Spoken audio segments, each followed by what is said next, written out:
Knon 89.3 FM in Dallas and Fort Worth, the voice of the people. Business owners, tell KNON's listeners about your business. You can put your business or event on KNON. KNON currently has space available to run announcements for you. Tell KNON's listeners about your goods, services, nightclub, concert, or event. Help keep the voice of the people on the air while putting your information on the air. KNON's been named the #1 radio station in Dallas by both the Dallas Observer and D Magazine. Put your business with Dallas's #1 station. Call now for more information at 214-828-9500, extension 227, or extension 233. For more information, go to knon.org and click on the Run Spots on KNON page. It's a great way for your business to support community radio while letting more people know about you. Good morning, it's the Workers Beat. Numbers 972-647-1893. I'm Gene Lantz, and this is Bonnie Mathias. Good morning, and I got to tell you, folks, it's pledge drive, but we have something that we're going to do this morning to kind of pique your interest and also entertain you. But we need you to call in and make a pledge. Okay, this is really important. 972-647-1893. Today at 1 o'clock at the Cathedral of Hope, there's a symposium on immigration with Jose Antonio Vargas. At August the 8th, the Dallas chapter of the Texas Alliance for Retired Americans meets at the APWU Hall at 12:30 at 2010 Postal Way. Also on August the 6th, LACLA, the Labor Council for Latin American Activities, holds its national convention in the Hilton Americas Hotel, 1600 Lamar in Houston. On August the 7th, at 2 o'clock p.m., the Communication Workers of America Retired Member Council meets at 1408 North Washington. And now our be there, be square. You know, that we have a very strong retirees chapter, and you folks that are retired from AT&T or Avaya or Southwestern Bell, SBC, or any of the other myriad of names that we've worked for over the past 20, 30 years, if you retired out of the Communications Workers of America, you need to come to this retirees meeting. It's cool. Now we're going to do our drama. We don't actually know if Frank Little ever met Dashiell Hammett. But he does today. If they did, this is what might have happened in 1917. We're celebrating the death of Frank Little, which was just the anniversary was yesterday. Yes. All right. It is July 31st, 1917, in Butte, Montana. On the night before he died, Frank Little sits in a dimly lit cafe. He has finished his meal and has ordered coffee. A scruffy-looking and clearly uneasy younger man approaches him. Mr. Little? Mr. Little? Frank Little? Could I talk to you? Could we talk for just a minute? Mr. Little, my name is Sam Dashiell Hammett. I'm a writer. Mr. Little, I heard your speech on July 19th. It was great. History is being made right here in Butte, Montana. You're making history. Get to the point. Mr. Little, I just want to talk to you. I'm thinking of writing something about the miners' strike here, something about how it all fits together with the war and how you're affecting it and this little peculiar sliver of history. Can I sit down? Who you writing for? I guess I have to admit I don't actually have a publisher, but I was going to write something. I'll send it to the New York Herald. If you did send it to the Herald, and if they published it, you'd be in good company. They published Karl Marx during the Civil War, but you don't have that kind of clout, do you, son? Let me ask you, would you send it to our newspapers, Industrial Democracy, or to Solidarity? I wouldn't mind having a decent reporter round up the story of Anaconda Copper's assault against the workers, but you'd have to send it to one of those two newspapers of the industrial workers of the world, and they don't pay squat. Would you do that? Sure I would. What about International Socialist Review or New Masses? Well, they're good too, and they pay a little bit. But you either offer it first to the IWW papers or you ain't interviewing me about it. Okay, it's a deal. I'll send it to both of them as soon as I can write it up. All right, sit down. I'll ask you not to waste any time. To begin with, Anaconda Copper is one of the most vicious, the most anti-worker, anti people, bloodthirsty corporations in this particular blood-drenched country and at this particular sorry moment in history, which is probably the worst since the Spanish Inquisition. Wait, let me get my notebook going. You say it's the worst in history? Well, you don't need me to say that. Everybody knows it's the worst because Torquemada and his gang of torturers didn't have machine guns. They just burned a couple of hundred women a week. The Kaiser and the rest of those imperialists over in Europe are murdering workers by the tens of thousands and for nothing. Machine guns kill them faster than they can stack them up. At least Torquemada was a religious fanatic, so he had some kind of crazy reason for killing so many old women. But the bosses in Europe and the bosses here, they don't even have that. They're doing it for money. Got that? They are doing it for money. Pure and simple. Germany isn't squeezing enough profits out of the poor people of the world. The English and the French are getting all of it and won't let the Germans have any. And now our noble president, Mr. Wilson, who got elected because he said he'd keep us out of war, figures they have bled each other to death and that America can get in there and grab the cash while the rest of them are bleeding to death. Anyway, you can say that I said it's the worst. Good, I can use that. Along with the quote I copied from your speech on the ball field when you said, quote, "To hell with the bosses and to hell with the war." That's fine. If you want to, you can copy this telegram I sent to Governor Campbell when I was on my way to Montana. I told him, the membership of the industrial workers of the world is tired of the lawlessness of the capitalist class and will no longer stand for such action. If you as governor will not uphold the law, we will take the same into our own hands. Will you act or must we? I told him in Chicago, too, just before that. Either we're for this capitalist slaughter fest or we're against it. I'm ready to face a firing squad rather than compromise. In Chicago, was there an IWW meeting? Yeah, it was the executive board of the IWW. I'm supposed to be the chairman, but they don't listen to me much. All the two-eyed board members there voted me down. You only have one good eye? You don't have to mention that. I see more than some of them. I told them this war will mean the end of free speech, free press, free assembly, everything we ever fought for. I told them, I'll take a firing squad first. But they voted to support the war against your recommendation? No, they don't support it. The issue for us, just like for everybody else since June, is the draft. Do we allow our members to be drafted, or do we tell them to stand up against it even if they have to go to prison? Well, they eventually voted to tell our IWW members to give in to the draft notices, but to write in the margins, IWW opposed to war. So, we'll go on the record as opposing it, but our members will still get drafted. It's a lousy compromise. And I have every hope of convincing them at the next meeting when it's more clear just exactly what old slick Mr. Wilson is going to do with all those well-intentioned young men he's drafting. I'll win them over. The Socialist Party is opposing the war. They're the only social democrats in the world opposing it. Yeah, they are, standing against it, and I'm proud to be with them on that. Well, they're not the only ones, though. The Russians had a split years ago over the coming war, and the majority opposed it then and still opposes it. Just the Americans and the Russians had the grit to oppose it. The problem with the one big union, though, is that we're more susceptible to repression. We have thousands of members just barely making a living. Lots of them are immigrants that could still be deported. None of them have union contracts like our dear brothers over at the American Federation of Labor. Lots of them don't even have a home. They just wander from job to job. Kind of like me, come to think of it. Anyway, the IWW board, the two-eyed ones anyway, think we'd get smashed if we oppose the war. They don't take into account that the capitalist class would smash us anyway, and would have smashed us a long time ago if they could have.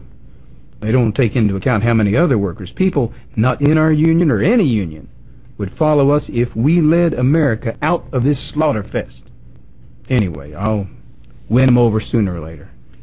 Could you tell me, not that I need to be convinced, but just for the interview, could you tell me why you oppose this particular war, or do you just oppose all of them? My opposition is already written down in solidarity. Just read it. And I'm not opposed to all wars. I'm not a pacifist. If America were attacked, I'd be right there with my gun in my hand. I'm just against wars of imperialist aggression when my side is the imperialist side, as it is right now.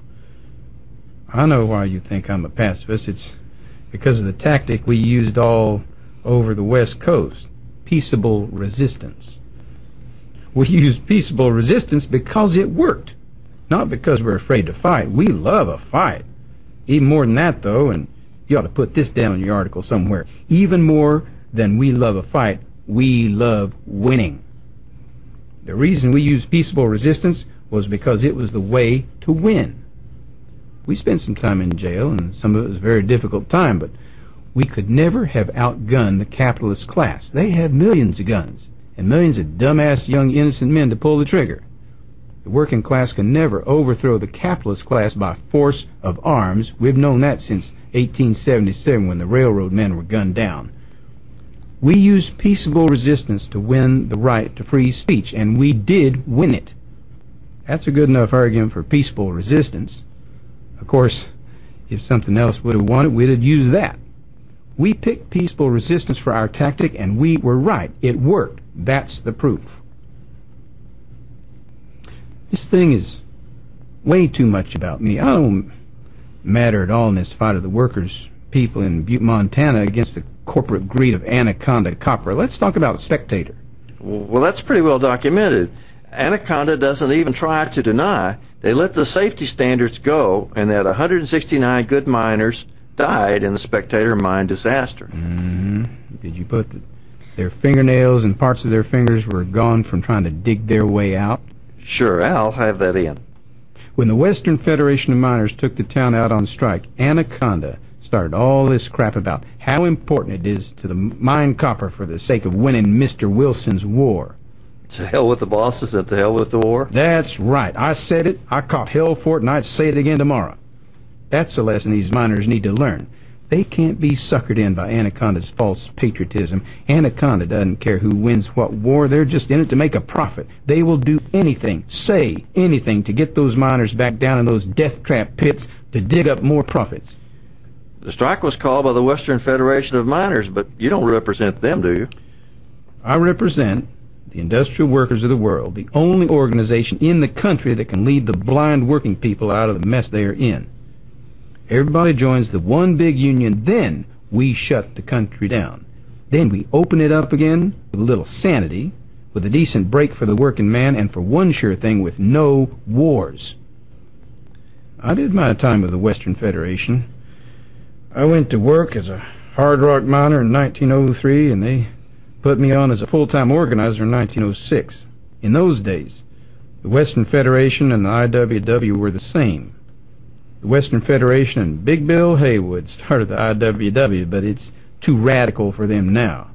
They don't want to talk about the war or any of the big underlying issues.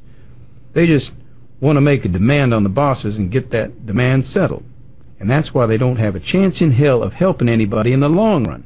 Nevertheless, the IWW is here to help them, and that's why they sent me to Butte. You think the miners will fall for this patriotism trap? Oh, not much chance. Anaconda doesn't think the miners have any brains, just backs and hands. But they aren't likely to side with Anaconda and the U.S. government anyway. Too many of them are Irish. Didn't you know that they side with the Irish against the British occupation? Since the war started in Europe, most of them have been pulling for the Germans to beat the British just because they figure it'll help the Irish. That's just one of the little side questions. The big question is beating Anaconda and winning the strike.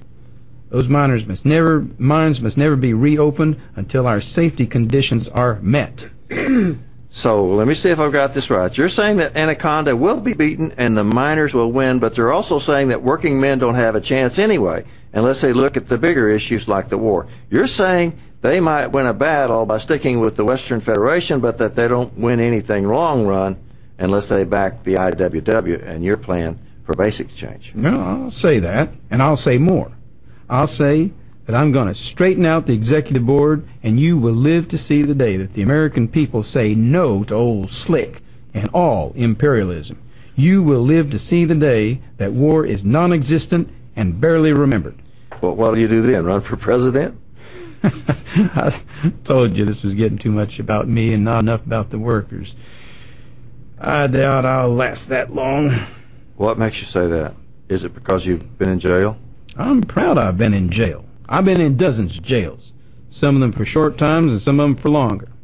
I spent the winter in jail in Fresno, California, and brother, it was cold. They turned the hoses on us every time we did a little union singing, and that water was freezing. Are you afraid right now? A man who isn't afraid isn't brave. He's stupid. He just doesn't know what can happen. Anaconda executives could order me killed between courses at dinner, and they wouldn't even miss a bite of food. But they couldn't find working men to do it, could they? Not regular working men, no. I don't think they could. But there are plenty of other men. There are men that don't work, but just live off the work of others. There are men that are so spineless and low that they'd make Jack London's description of a scab look like Jesus Christ. And just when you think you've found the lowest, basest, vilest, most ignorant man to do some horrible thing, you find some other man willing to bid a lower fee to do the same thing. And these are men even worse than there are on Butte, Montana right now. Worse than that? I think you know who I mean. I know there's some low types here. Pinkertons. The detective agents. Oh, they're here. I thought they were just working men, just investigators, aren't they? They are the most low-down, despicable, degenerate creatures on God's earth. They exist for one reason and only one reason: to bring down the working man, to humiliate us, to make us crawl, to make us beg, and to hang with their pious ropes all the ones who won't. Who do you think framed and then murdered all the miners with the Molly Maguires? Pinkertons. Well, what do you think of the Irish miners? What do you think of the Pinkertons? I guess I don't know much about them. You say they're bad, and from what I know of you, I guess you're on the right side of things, but... No opinion of the Pinkertons? We'll be back with this radio drama portraying the historic meeting of author Dashiell Hammett and union leader Frank Little. But this is, you guys, this is Pledge Drive. I'm really getting into the story. I love it, and I hope you guys are too, because there's more to come. But you need to call us and make a pledge, 972-647-1893.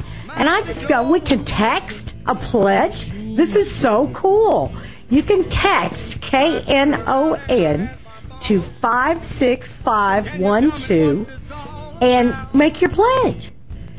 You'll get the KNON pledge form sent to you on your phone, and you can do it right there. It is so cool. Wow, we are like totally into the next century, unlike our story that we will continue after this break. We'll be back in just a minute. Wake up, and it's Saturday morning. And this is the Workers Beat, KNON 89.3 FM. Folks, it is Pledge Drive. I need you to give us a call, 972-647-1893. I have Joe here to take calls. Yay! I have Doc here to take calls. So we really need you to light up the phones, because we're going to go back into our radio drama. And this is something that Gene has been wanting to do, and it just so happened it came on the first day of Pledge Drive.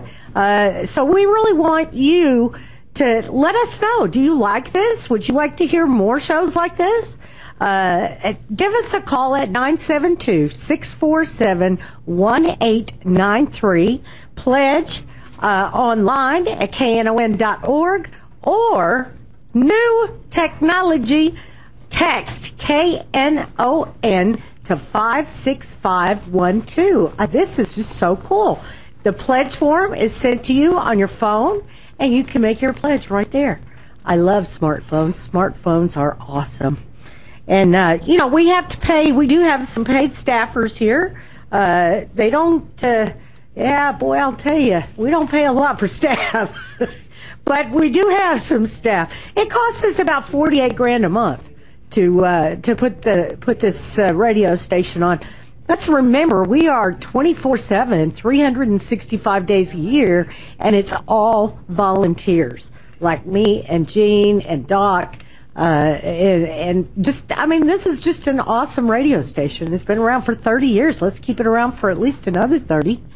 972-647-1893. All right, we're going to get back into our radio drama.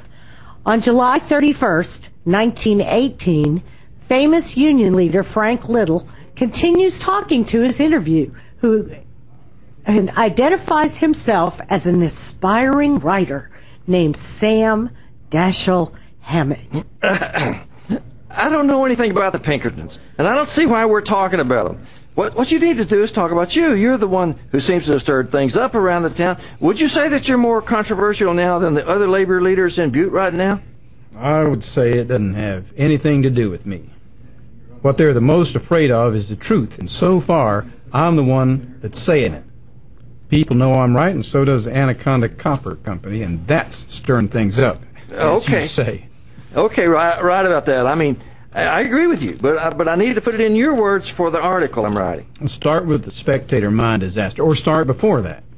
The company was mistreating the miners long before the cave-in. The miners knew they weren't safe, and the bosses turned a blind eye. Oh, wait a minute, don't say that. Don't say turned a blind eye. Just say they didn't pay any attention. No point in getting your readers all distracted over whose eye is blind. Anyhow, the bosses caused the Spectator mine disaster. They killed all those workers down in that mine. Think about it. Don't hesitate to describe all those bodies found with their bloody fingernails ripped out from trying to scratch their way out through the rocks. You might want to talk about their families, too. That's who you ought to be interviewing. I will. I just want, right now, to get back to you. And keep the Pinkertons in this damn thing, too. What kind of people would murder the miners and then hire the lowest kind of thugs to try to intimidate people back to work? I don't think so. You've never met a Pinkerton? You'd know 'em if you met 'em.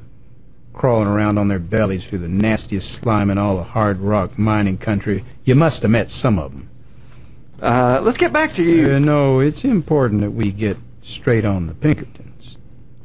You have to realize that just about every stranger in this town, every new face, besides me, and you know why I'm here, is a Pinkerton agent brought in by the company.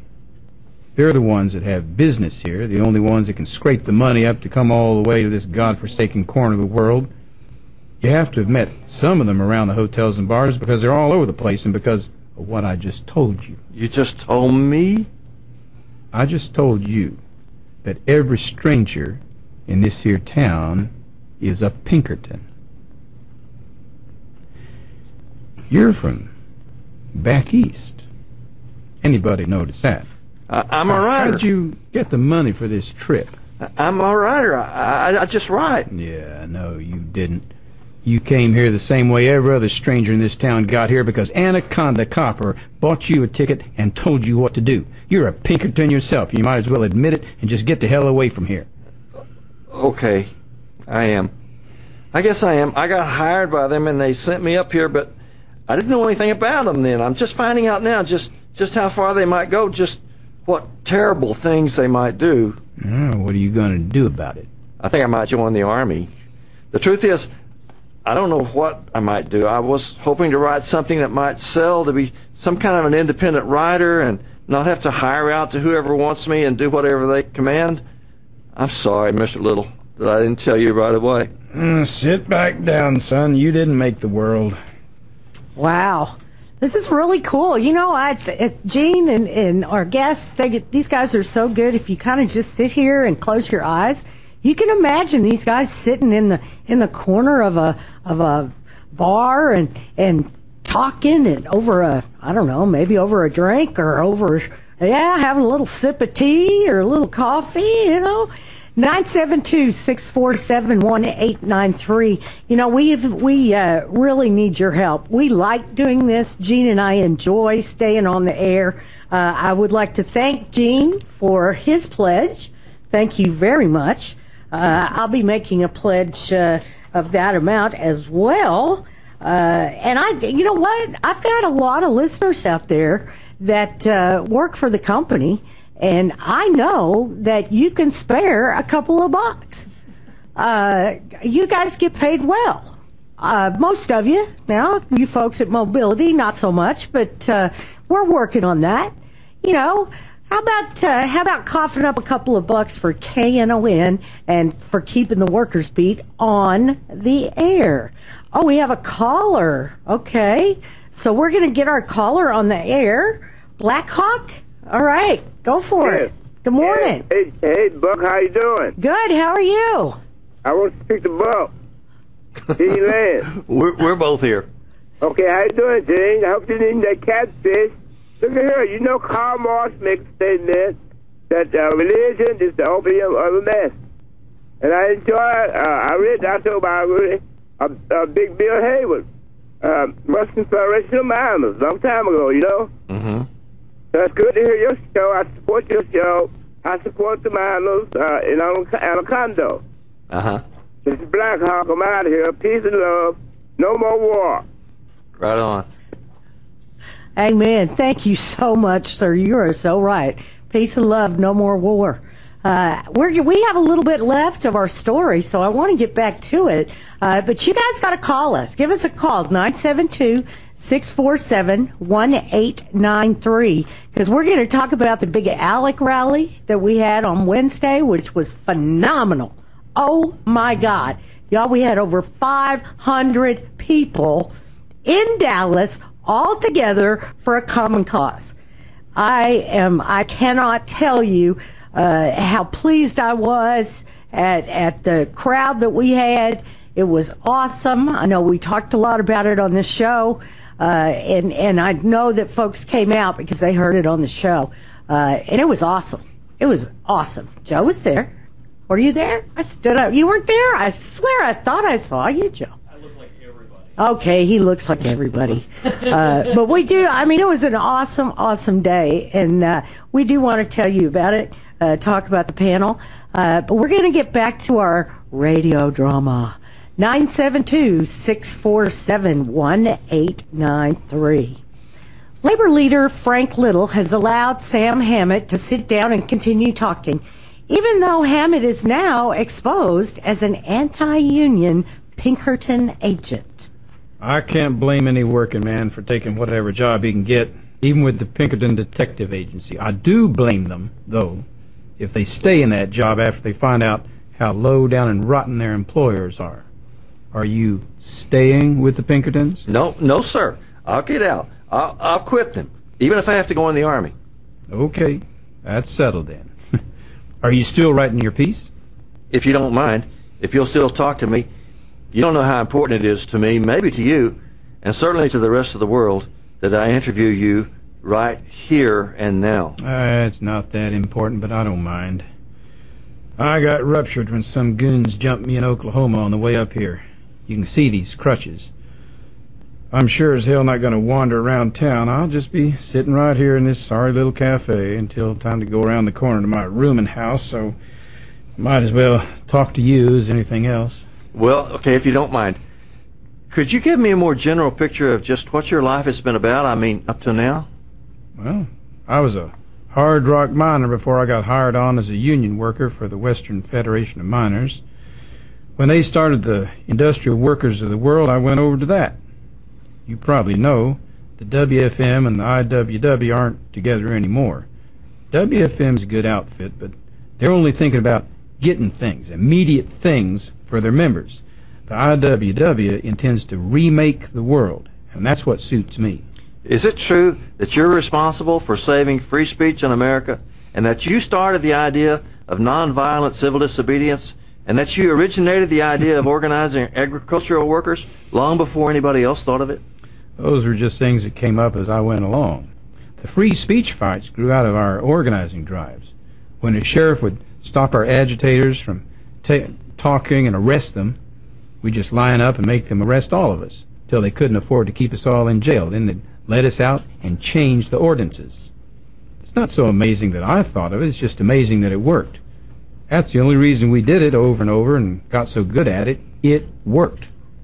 Nothing else worked, and our IWW boys, and women too, were brave enough and disciplined enough to carry it out. It's not exactly to my credit. I couldn't have done it without hundreds of people willing and ready to face the bosses and their guns and goons and go to jail. Now, what was that other thing? Oh, organizing agriculture workers. Well, I made the motion at the IWW convention, so I guess the idea is associated with me, but it just grew out of the whole idea of industrial unionism. They're workers, people who work and slave on the farms and gather the harvest, so they need to be organized. Again, the regular unions couldn't have done it and wouldn't have done it if they'd had the chance. It's the nature of the IWW that made it possible to organize farm workers successfully. I'm proud to say that it's our best effort, and the only one, as far as I know, that raises enough money to cover its own expenses without any outside help. There's trouble in Oklahoma right now. People who say they're industrial workers of the world are gathering up weapons right now. Since you're from Oklahoma, is that another one of your accomplishments? No, I don't have anything to do with that, and neither did the IWW. In fact, they've asked me if farmers could join, and the answer from the IWW is that no, they can't. They're farmers and not workers, so they can't be in the IWW, and if they say they're members, they're lying. Got to admire their guts, though, taking up arms like that, but it won't go anywhere. Now, I've told you about as much as I ever told anybody. You tell me something. What makes it so important that you have to ask me these questions right here and right now? I just saw you and took advantage of the chance. Yeah, by now you ought to know I can tell when you're lying. Start talking. Tell me what you know. No, I think that something's going to happen to you. Is that all? Son, don't you realize that I get threatened everywhere I go? I've been thrown in more jails than you've ever heard of. I've been kidnapped before. I've been lynched. I've had a noose around my neck. You think somebody around here can threaten me and make any change in what I say or do? No, but I'd be careful, Mr. Little. I'd be careful. It wouldn't have mattered how careful Frank Little was on the night of July 31st, because 6 masked men dragged him out of his rooming house that night, throwing his crutches to the side. They dragged his nearly naked body behind their car through the streets of Butte, Montana, then hanged him from a railroad trestle just outside of town. People knew who they were, but none of them were ever charged, nor was the company, Anaconda Copper, ever charged. The death of Frank Little set off a witch hunt against labor that was worse than anything before or since. Thousands of workers were arrested, deported, beaten, or at least fired from their jobs. Just an admission of having met Frank Little was enough for a prison sentence. Sam Hammett, who later took his middle name, Dashiell Hammett, for his literary works, didn't write about Frank Little, but he told his mistress, playwright Lillian Hellman, that he had known who killed Frank Little when he was working for the Pinkerton Detective Agency in Butte, Montana in 1917. Dashiell Hammett became known as the greatest of the detective story writers. The great Frank Little, after the years of merciless repression that followed his foul murder, is hardly known at all. And that's our radio drama about Frank Little, celebrating the anniversary of the death of Frank Little, which was yesterday. It took place in 1917. I hear applause. I really do. I hear applause out there. Yeah. One of the greatest of American labor leaders, and almost unknown because of the repression that took place after his death.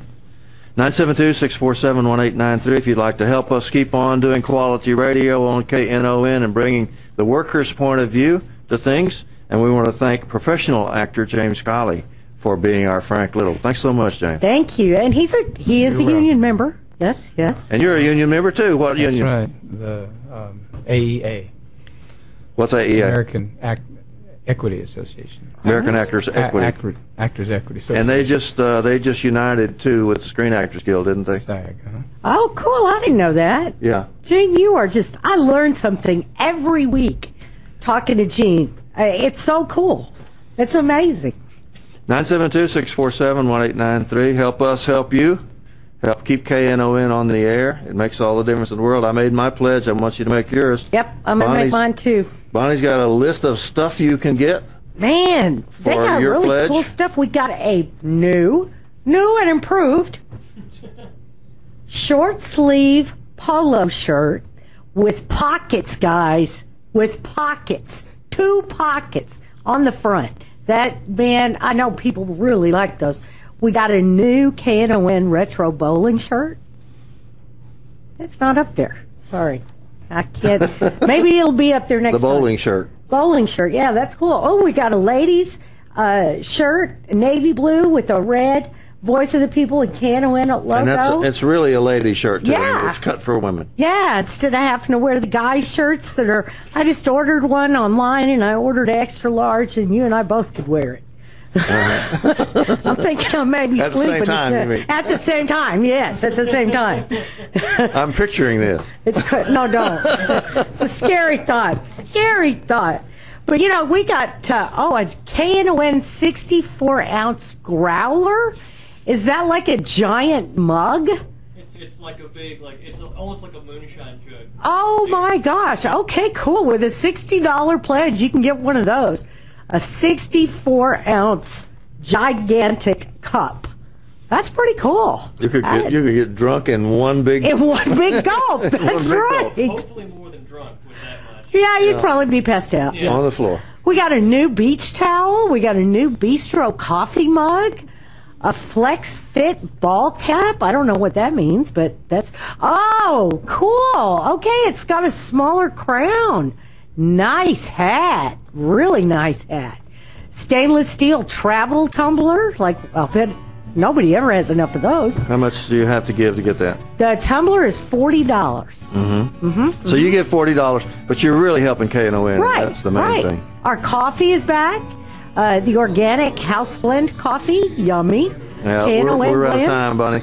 We got to take a short break. We'll be back Okay. with James Kiley We'll be right back. and Pledge Drive 972-647-1893. We're back. All right. 972-647-1893. Something very, very important about last Wednesday's great action against the ALEC people, which we advertised on this station quite a bit. We did. Something very important that people should take note of. The media did not come. They were invited. The media was invited, but they did not come. Here's the big difference between Knon and the rest of the media in the world. The rest of the media in the world is corporate owned and corporate dictated and slaves to what the corporations want. Yep. And that's why it's so important to keep the workers' beat on Knon, because we represent the point of view of working people. Nobody else does. Let's be quite frank about it. Nobody else does. This is one of three worker programs in the entire South. There's Wow. one in Houston and there's one in Atlanta. And other than that, we are it. The corporate media tells you what they want you to know, Yep. not what you need to know. That's right. They didn't tell you about ALEC, and ALEC is one of the greatest threats that American people are suffering from today. Now, James Kiley, you went to some actions down there, didn't you? Did you go to the one on Wednesday, and what else? Yeah, I was there marching I can't say in the streets, but on the sidewalk. Uh-huh. We weren't allowed on the property, of course, but we were Y'all there were in all over big the numbers. sidewalk. Yeah. What'd you do at Eddie Dean's? Well, there we stayed on the sidewalk and chanted as hundreds of legislators and the corporate people walked inside to get the Corporate barbecue. lobbyists and legislators went together to Eddie Dean's to eat. You stood outside and yelled at them. Yeah, that was basically it. Yeah. Good for you.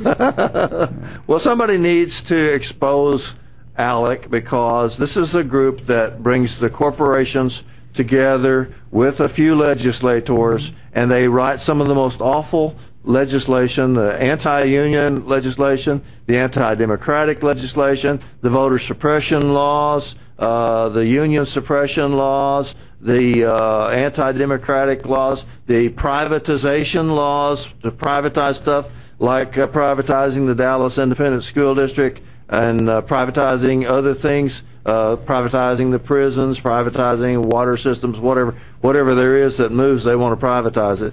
And they also are responsible for trying to keep drug prices high and they're responsible for trying to privatize people's pensions, which is what brings us retirees into it a lot, is because they're very, very active and strong on trying to privatize people's pensions, which I think is one of the reasons that they want to privatize the Dallas Independent School District, because I'm sure they'll be after that pension fund. What they want is the pension fund. Yeah, that's exactly right. You know, I was pretty disappointed that there was no media on Wednesday, but I can tell you what, we got the attention of citizens in Dallas who drove by and they saw honked. that. A lot of people honked. We had 500 people on both sides of Market Center with a 30-foot big giant pig from the steelworkers, an IBI or a TWU mobile office bus. It was awesome, guys. It was absolutely wonderful. And after that, we had a panel discussion back at the venue. And I have to tell you, I was a little worried because you don't know how many people are going to hang around, you know, after a big event like that. We had over 200 people that stayed for almost the entire day, the entire panel. We had an incredible panel, national speakers. You spoke. I did. I spoke Bonnie as well. spoke. I did. That was good. Thank you. Bonnie, you were in charge of the logistics, and you explained to everybody what they were supposed to do. That was very good. It was great. You know, it's one of those where somebody came out and was like, stretch, you got to keep talking. I was like, okay. Well, you know, that's no problem for me. You know, everybody knows Bonnie because she's always, when there's an important cause, she's always right there. 972-647-1893. Call us and make a pledge. We're desperate.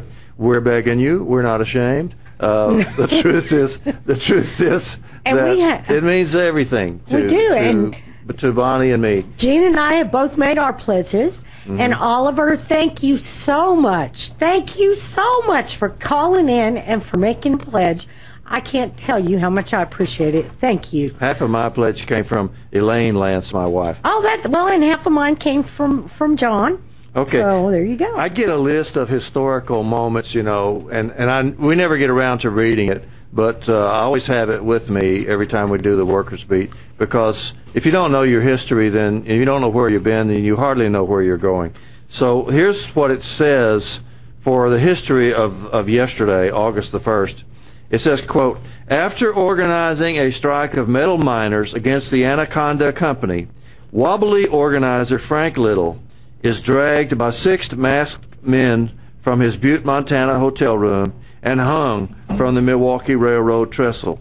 Years later, writer Dashiell Hammett would recall his early days as a Pinkerton Detective Agency operative and recount how a mine company representative offered him $5,000 to kill Frank Little. Hammett says he quit the business that night in 1917 on August the 1st. Another important date about August the 1st here, and it doesn't make the history books, and I don't know why, but this is the date that the Houston police murdered Carl Hampton. Carl Hampton was the leader of People's Party 2, which was an offshoot of the Black Panthers at that time. And of course, you recall that they were the first people to want to try to enforce the right to carry. They said that if white people can carry guns, black people can carry them too. And the police and the FBI responded by shooting them.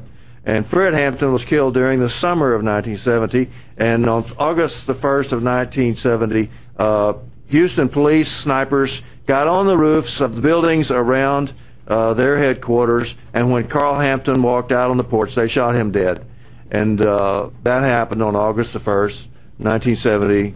I remember it very clearly because Mickey Leland was a friend of mine, and he was one of the people that was arrested that night. They rounded up everybody that was in sympathy with the Black Panthers and put them in jail. Mickey Leland, of course, went on to become a very popular U.S. congressman. Yeah. And but on that terrible, terrible night in 1970, they murdered Carl Hampton, and we should never forget that. The buttons, I've got one of the buttons that says you can kill a revolutionary, but you'll never kill the revolution. Amen. Amen. So here's to Carl Hampton. Here's to Frank Little. Yeah. You know, these people in history, I'm sure that you weren't taught any of this in high school in Texas. You may have taken a class in college and heard some about labor history, but you really don't get any labor history. It's not just in Texas. Unless you live in a heavy labor state like Michigan or New York or California, they don't teach anything about labor history. It's true. It's true, and it's a dirty shame. It is a dirty shame. The history that we do get is a history of rich people. And who cares, if we're not right? rich people, then it's not our history. Yeah, and the laborers are the ones that built this country. 972-647-1893. I want to thank everybody. Annie Litt was here. She made a pledge. Thank you, That's Annie. great. She's helping us. She's helping us. Isn't that great? That is wonderful. Yeah, and Oliver, he called in and made a pledge. You and I made a pledge, so we've had a good day. Call and make a pledge. We need more. You still got time. 972-647-1893. You can also make your pledge online at knon.org. You go to knon.org and you make a donation. But here's the catch: as you fill out the stuff, it says what's your favorite program. That's where you have to put worker speak. Even if it's not true. If you want us to get credit for it, you have to put Workers Beat in there, because otherwise we won't get credit for it. And you can text. This is the coolest thing. I love this. This is new. Yeah, this is brand new. You can text KNON to 56512. The form comes into your phone for you to pledge. Put the Workers Beat on there. Hit send. Boom. It's done. It's amazing what you can do on your phone. I love smartphones. People are awesome. getting organized. Yeah. And it's largely because we've got the ability to communicate through telecommunications. And that's what's really cool about what you and I do, Gene, as labor leaders, and you and James as a strong community-minded person. We have to learn how to use this technology to our advantage. And I see it happening. Yeah. I see it happening. I get updates from AFL-CIO. I get updates from CWA. I get updates from the building trades, and they all come over my smartphone. It's awesome. Let me see if I'm clear on how to do this, because I don't do a lot of texting. So Jane's coming into this instead century. of a telephone number, you put in 56512. Right. Okay, you put in 56512, and then for the message KNON. you put KNON. That's right. And then you make your pledge right there on your phone. The KNON will automatically send you a pledge form via your phone, your smartphone. There's no longer an excuse for the Walmart family to not donate to KNON, because they don't even have to write phone. a check. They can just do it on the phone. Yeah. Wow. And they've got so many millions and billions. In fact, the Walmart family owns more wealth than 40% of the American people put together. Dang. So they can pitch. They can do this. They can give us some money. Okay, they put in 56512 in their phone, and then the message is KNON. That's right. And that's easy. I think the Walmart family should finally come through. I agree. We've been asking them. I've been doing this, I think, since 2003. Yeah. And I ask them every pledge drive to live up to their responsibilities and start donating to KNON. Right. Just the pocket change, just a few million. Not a lot of money, just the money they've got maybe in their shirt pockets. That's right. $1 million or $2 million bucks, and they wouldn't even miss it. Nope. So they could give this to KNON. And you can set up a bank draft. It is so easy. How do you do that? So easy. Well, you just call. You call 972-647-1893, and we get your information and send it to the bank. And it starts coming out of your bank account every month. And that way you don't ever see it. And KNON does not sell you information. No, they do not. Unlike everybody else. That's right. KNON takes your information, uses it for KNON, uses it for what you said you wanted it used for, and then they don't keep it. That's right. It is not it's not sold to somebody else like everybody else does. Goes in the shredder, the big shredder. Love those shredders. Okay. And remember, we're here. This station is on 24/7, 365 days a year.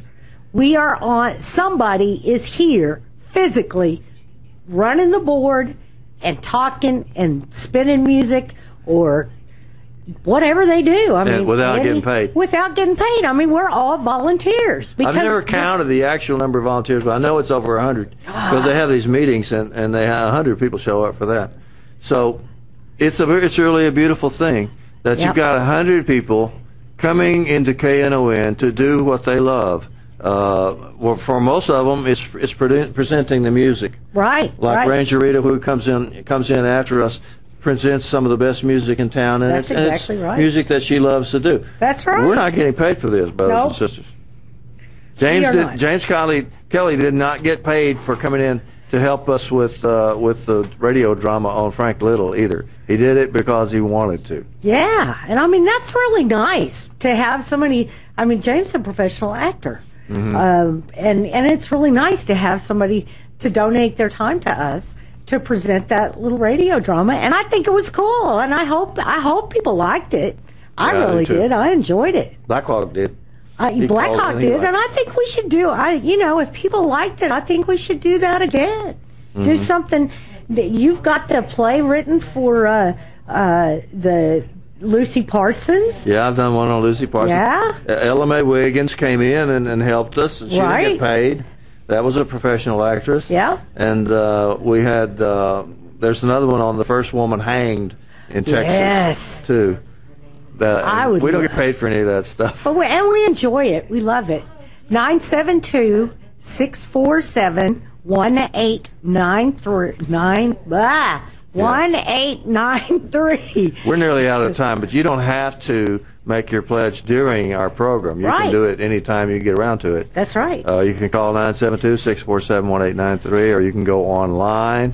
You can do the bank draft thing by calling here, and you can do the text thing. I love this text thing. 56512. KNON. That's it. And they send you the form, and you got 3 months. You got 3 months to pay it.